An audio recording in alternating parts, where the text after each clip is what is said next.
नमस्कार, मैं राजनीतिक परिवार में पैदा हुआ। जब मैं छोटा सा था 1980 में प्रियंका और मैं घर में लेई बनाते थे, रात को निकलकर पोस्टर चिपकाते थे। चुनाव समझता हूं, 20 साल से मैं स्वयं चुनाव लड़ रहा हूं। पोलिंग कैसे होती है, पोलिंग बूथ कैसे मैनेज किया जाता है, वोटर लिस्ट, फॉर्म 17, ये सब मैं गहराई से समझता हूं। कुछ समय पहले हमें दाल में काला लगा। चुनाव के नतीजे आते थे, मूड एक तरीके का होता था, रिजल्ट दूसरे तरीके का। मुझे याद है उत्तराखंड में हम चुनाव हारे।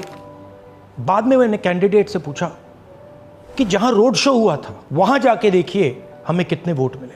हजारों लोग आए थे, पोलिंग बूथ में किसी ने वोट नहीं किया। यह असंभव था, यह हो ही नहीं सकता। उसके बाद छत्तीसगढ़ और मध्य प्रदेश के रिजल्ट, हमें लगा कुछ ना कुछ गलत हो रहा है। 2018 में मध्य प्रदेश में चुनाव होता है, हम जीतते हैं। हमारी सरकार चोरी हुई थी। 2023 में चुनाव होता है, मैंने अपने आंखों से भारत जोड़ो यात्रा में देखा, भयंकर एंटी इनकम्बेंसी, और हमें 65 सीट मिलते हैं। इम्पॉसिबल, हो ही नहीं सकता। और फिर महाराष्ट्र में पहली बार हमें सबूत मिला।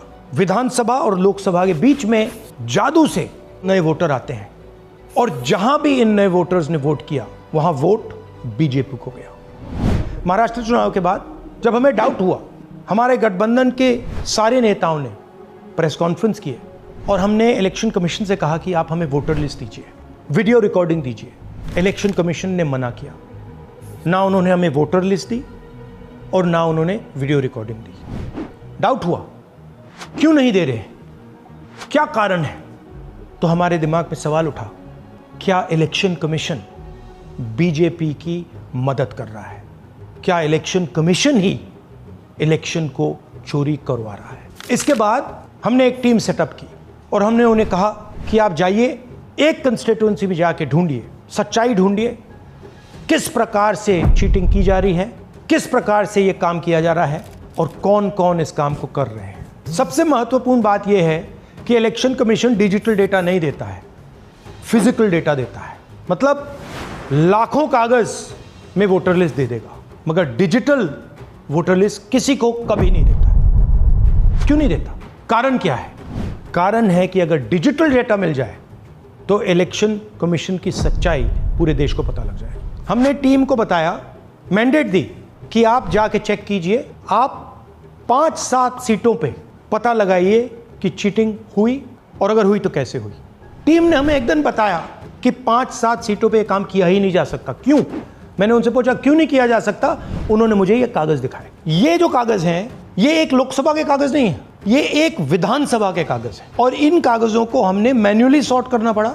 और पूरा का पूरा काम जो हुआ है, इसमें 6 महीने लगे हैं, और एक असेंबली सीट में हम ये काम कर पाए हैं। क्यों? क्योंकि डिजिटल डेटा नहीं दिया जाता। अगर इलेक्शन कमीशन ने हमें डिजिटल डेटा दिया होता तो हम ये कार्रवाई पूरे देश में, हर लोकसभा में, हर विधानसभा में 15 मिनट में करके दिखा देते। हमारे पास अनलिमिटेड रिसोर्सेज नहीं है, इसलिए हमने ये रिसर्च सिर्फ एक लोकसभा में, एक विधानसभा सीट में की। मगर मुझ में अब पूरा भरोसा है कि ऐसी 100 से ज्यादा सीटें हैं हिंदुस्तान में। जो यहां हुआ है उन सीटों में भी हुआ है। और याद रखिए, अगर बीजेपी को 10-15 सीटें कम आती तो आज नरेंद्र मोदी प्रधानमंत्री नहीं होते, इंडिया गठबंधन की सरकार होती।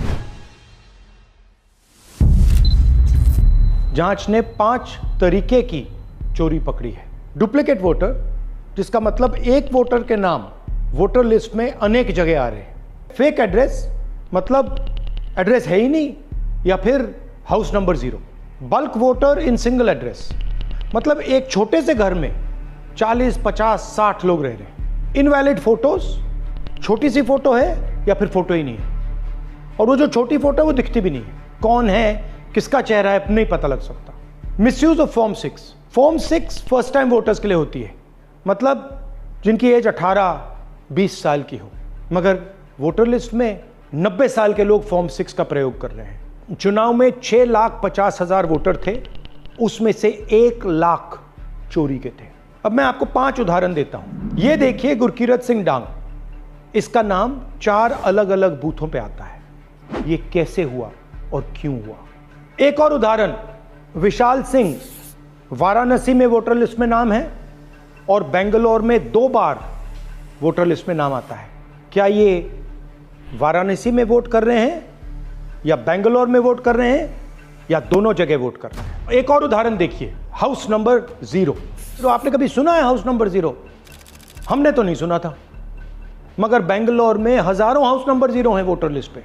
हाउस नंबर 35 की कहानी सुनिए। छोटा सा घर है, ज्यादा से ज्यादा 4 लोग रह सकते हैं, मगर इस 35 में 80 लोग वोटर लिस्ट में रजिस्टर्ड हैं। ये ARO ने कैसे अप्रूव किया, क्यों अप्रूव किया, पता लगाना है। अच्छा, अब ये देखिए वोटर लिस्ट, इनकी फोटो देखिए, या फोटो है ही नहीं या फिर छोटी छोटी फोटो है तो दिख नहीं सकती। इन वोटर आईडीज पे वोट दिया गया है। अब मैं आपको बताता हूं शकुन रानी की कहानी।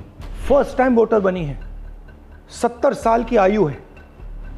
एक बार फॉर्म 6 का प्रयोग किया और उसके कुछ ही महीने बाद दूसरी बार फॉर्म 6 का प्रयोग होता है। 2 बार इनका नाम वोटर लिस्ट में आता है और फर्स्ट टाइम वोटर की लिस्ट में आता है। ये फर्स्ट टाइम वोटर हो ही नहीं सकती। तो क्या शकुन रानी जी ने वोट किया या किसी और ने शकुन रानी जी के लिए वोट किया? ये ही छुपाने के लिए CCTV का डेटा हमें नहीं दिया जा रहा है। और ये शकुन रानी जी अकेली नहीं है, ऐसे हजारों लोग हैं जिन्होंने फॉर्म 6 का प्रयोग करके 2-3 बार वोटर लिस्ट में नाम डाला है। हमने पहले इलेक्शन कमीशन से इलेक्ट्रॉनिक वोटर लिस्ट मांगी थी, CCTV फुटेज मांगी थी। उन्होंने अपना काम नहीं किया, हमें नहीं दिया। फिर हमने अपना इन्वेस्टिगेशन कराया, RTI भरे और हमारे पास डेटा आया। भाई और बहनों, सच्चाई ये है कि हिंदुस्तान में इलेक्शन कमीशन और बीजेपी मिलकर इलेक्शन चोरी कर रहे हैं। ये पूरा का पूरा सबूत ब्लैक एंड व्हाइट में आज हमने आपको दिया है। इलेक्शन कमीशन जानता है कि हमने उनकी चोरी पकड़ ली है, इसीलिए SIR आया है। ये SIR जो है इंस्टीट्यूशनलाइज चोरी है। इलेक्शन कमीशन खुलकर बिना डरे बीजेपी के साथ मिलकर चोरी कर रहा है। और ये जो SIR है, इसका लक्ष्य गरीबों का जो हक है, उनका वोट जो है, उनसे चोरी करने का है। मैं आपको एक और बात बताना चाहता हूं। इस पूरी इन्वेस्टिगेशन में हमने वोटर एडिशन को देखा है, मगर जितना एडिशन होता है शायद उससे ज्यादा डिलीशन होता है, सबट्रैक्शन होता है। तो ये सिर्फ एक मेन तरीका हमने पकड़ा है, दूसरे तरीके पे हमने इन्वेस्टिगेशन की ही नहीं है अभी। मैं इलेक्शन कमीशन और इलेक्शन के ऑफिसर्स को साफ कह रहा हूं, आप जो कर रहे हो गलत कर रहे हो, ये ट्रीजन है, देश के खिलाफ है। ये मत भूलिए, टाइम आएगा हम आपको पकड़ेंगे, बचने वाले नहीं हो। It is critical that we expose voter चोरी।